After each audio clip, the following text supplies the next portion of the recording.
Hello and welcome to the PMP Exam Radio Show. It's a pleasure to have you here with me today. Thank you very much for tuning in. I hope you've had a wonderful week. Well, it's Friday. Thank goodness. It's been a long week for some of us. For some of us who've been on international travel like myself, my goodness, what an ordeal. It's a project and a half, just to get from here across the pond. But good news is I made it to Europe, and that's where I'm broadcasting from right now. I got a message from one of our listeners on YouTube, and the message was something to the effect of, I didn't do well on the exam in 2021. I didn't do well in the people domain. Now, for those of you who might think the exam does not have casualties, it does. And the PMP exam has casualties because a lot of well-meaning, hardworking students don't know what to expect. So today, I want to go through the entire PMP exam content outline. I want to give you let's call it a boost, right? I want to give you a booster shot of the PMP exam content outline so that you continually remember what to expect on the exam. I want to give you a set of principles, my principles, that I share with students as they prepare for this exam. Remember, the exam is broken into people, process, and business. And Vicky shared that people was a tough part of her exam. So I want to jump straight into people. So here is the people domain. The first task is manage conflict. The philosophy is simple. Conflict should be managed by the people involved in it. And people who are involved in it, of course, are team members. So team members should be educated. They should be sensitized to the importance of conflict. There's good conflict. And good conflict is constructive conflict, which presents alternate ideas, alternate opinions, but it should be managed in a proactive fashion, first of all, by creating ground rules, sharing those ground rules, and the servant leader, whoever is a servant leader, with a team, it could be the scrum master or some other role, it could be anyone on the team.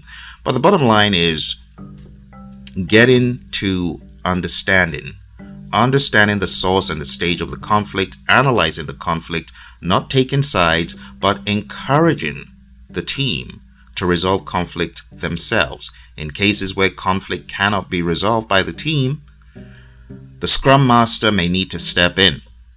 And this is where we could evaluate, recommend, and reconcile the appropriate conflict resolution solution, whatever that looks like. But the bottom line is conflict should be resolved accordingly.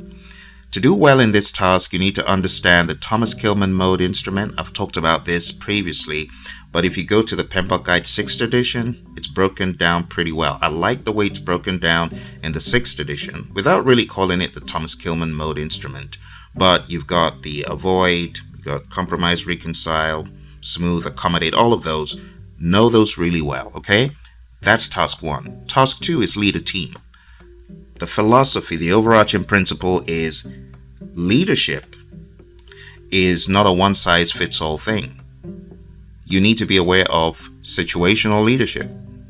The Hersey-Blanchard model, which I may have mentioned before, be really solid on that and the philosophies of that, and understand the different definitions of leadership talked about in the 6th edition, transformational leadership, charismatic leadership, and so on. Also understand in the Agile Practice Guide, servant leadership in and out. Know the 10 tenets of servant leadership. You can find this available. Robert Greenleaf started this movement, and he has a website, and you can get the tenets of servant leadership from there. Now marry that back to the Agile Practice Guide and be really good on that. Next, support team performance. Support the team, give them power, give them the autonomy and support they need. Trust them to be able to self-lead and self-manage. Task 4, empower team members and stakeholders. Again, empower them. Secure leaders give power to others, right? So know their strength, support the task accountability, whatever tasks you've given to them. There's a difference between responsibility and accountability. We're talking about task accountability. In other words, not only are they responsible, they are accountable. Self-leading, self-managing, that whole mantra. Okay? Task 5, ensure team members and stakeholders are adequately trained. It is your responsibility as a servant leader in whatever capacity you work to effectively train, mentor, coach people. Look for the opportunities for coaching. Make sure people get coached and trained. It's that simple. Now, on the exam, when you get questions, it will be dressed up with a situational type of language, but you need to be able to see through the language to see training as the best option. The best option is not going to hire a bunch of people, right, and get rid of the existing team. That's not the best option. The best option is, as a servant leader, take responsibility, take ownership, get people training, get them coaching, get them mentoring. Task 6, build a team. Know what you're looking for. The biggest decision you can make is in the hiring process. So hire the right people, get them in, and continuously assess and refresh team skills. It goes back to what we were just saying. Part of building a team is equipping a team. Task 7, address and remove impediments, obstacles, and blockers for the team. This is what servant leaders do. Now, what's the difference between an impediment and a risk? An impediment is happening right now. A risk is disaster waiting to happen or opportunity waiting to happen. So when we say impediment, we're talking about a blocker, an obstacle. We're not talking about positive risks here or negative risks. We're talking about something happening right now. So we want to find out what are the critical impediments. We want to prioritize them. We want to go after them. That's what the question is going to test you on. Do you know that it is your responsibility as a servant leader to remove impediments, obstacles, and blockers? Whether you call yourself a team lead, a project manager, scrum master, same thing. Task 8, negotiate project agreements. Analyze the bounds of the negotiation for agreement. Now, when we talk about negotiating project agreements, we're not just talking about money, monetary things. We could be talking about negotiating a user story, for example. We talk about the INVEST acronym. We talk about the user story being independent of all others, and N in the INVEST acronym stands for negotiable. Well, we need to negotiate those things. So we're not just talking about money. We're not just talking about contracts. We're talking about negotiating user stories or even velocity. The company wants you to do 100 story points, and you know that from your burn up and burn down chart and from your records of how many story points you can do, this is unattainable. Well, negotiate it. Don't just say, oh, management says I should do 100 story points, so I'm going to try to do it, burn the team out. No. Don't do that. You want to analyze the bounds of the negotiation. You want to assess priorities, verify the objectives, participate in the agreement negotiations. You got to negotiate trade-offs, right? You will be tested on trade-offs. You will be tested on understanding trade-offs and negotiation when it comes to resources, when it comes to team members, right, on the project. So keep that in mind. Task 9, collaborate with stakeholders. Collaborate.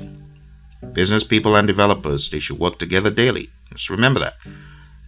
Task 10, build shared understanding. I talk about the DIGCIV acronym, which you can find in 8.2 in the 6th edition. Define the problem, identify the root cause, generate alternatives, choose the best alternatives, implement that alternative, and verify the solution's effectiveness. But the bottom line is get on the same page, right? Break down the situation, survey the necessary parties, support the outcome of the parties involved. Your scrum master and the team decides to go in a particular direction.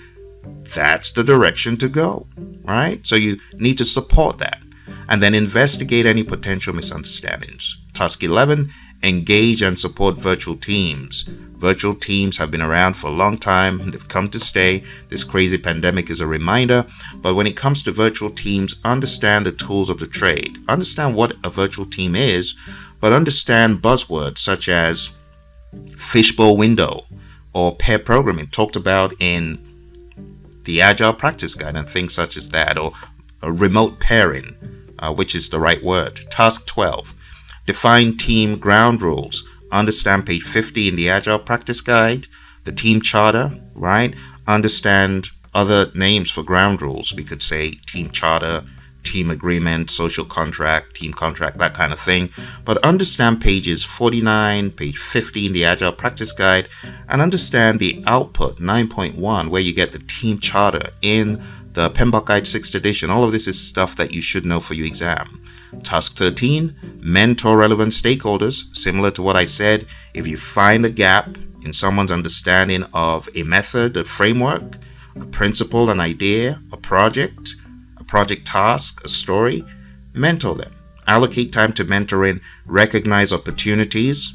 It could be maybe something someone said and you realize, oh, that's an anti-pattern. They need to be mentored. They need to be educated. Task 14, promote team performance through the application of EI. EI is big.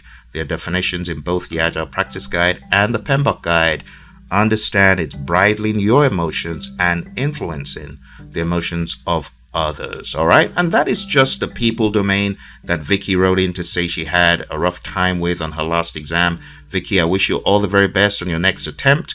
In the next few episodes, we're going to be tackling the process and the business. But I hope this was a nice little boost for you, a little bit of encouragement to get you in ship shape for your exam. Thank you. You take care, everyone. Speak to you soon.